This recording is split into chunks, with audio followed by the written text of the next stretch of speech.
il se trouve que certaines communautés bénéficient de vos réalisations. Peut-on savoir quels sont les critères qu'une communauté doit remplir pour bénéficier des réalisations? Ou bien c'est vous qui les fixez à votre niveau et puis vous choisissez?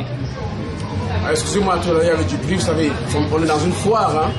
Bon, il y a beaucoup de bruit. Bon, vous parliez des critères de réalisation.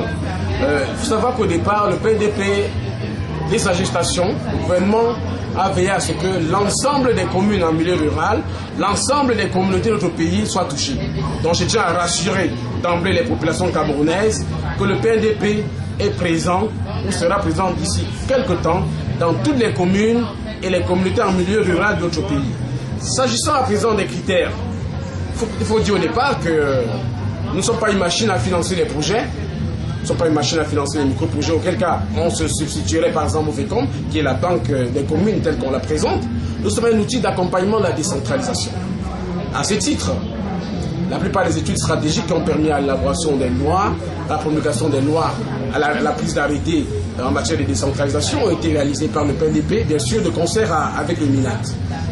Maintenant, s'agissant des critères des micro-projets, des financements des micro-projets, il faut d'abord dire que l'outil essentiel que le PNDP apporte au niveau de la commune, au niveau de la communauté, c'est le plan de développement. Qu'est-ce que c'est? C'est l'outil de pilotage stratégique de la commune. C'est l'outil de pilotage stratégique de la communauté qui permet à la communauté d'avoir une vision de son développement sur du moyen terme, sur à peu près 5 ans.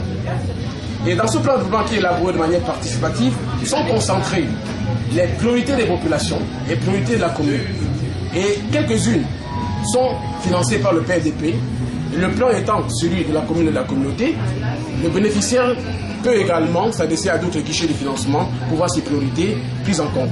Les critères, c'est quoi? C'est simple. Disons que nous avons une liste de projets que nous finançons, des projets à fort impact social. Nous ne faisons pas dans les activités qui touchent les individus, nous faisons des activités qui vont avoir un impact sur la communauté. Par exemple, le stade de classe, vous conviendrez avec moi, bénéficier à l'ensemble d'une communauté. Il en est de même d'un puits, d'un forage, d'un centre de santé, d'une piste rurale qu'il faut réhabiliter, je ne sais pas, de la construction peut-être d'un marché. Voilà autant de choses que nous finançons. Il y a également des activités à caractère socio-environnemental qui sont également finançables dans la limite de nos moyens, bien entendu. Et pour autant que ces projets-là ont été identifiés de façon participative, de façon consensuelle par les populations, les bénéficiaires eux-mêmes.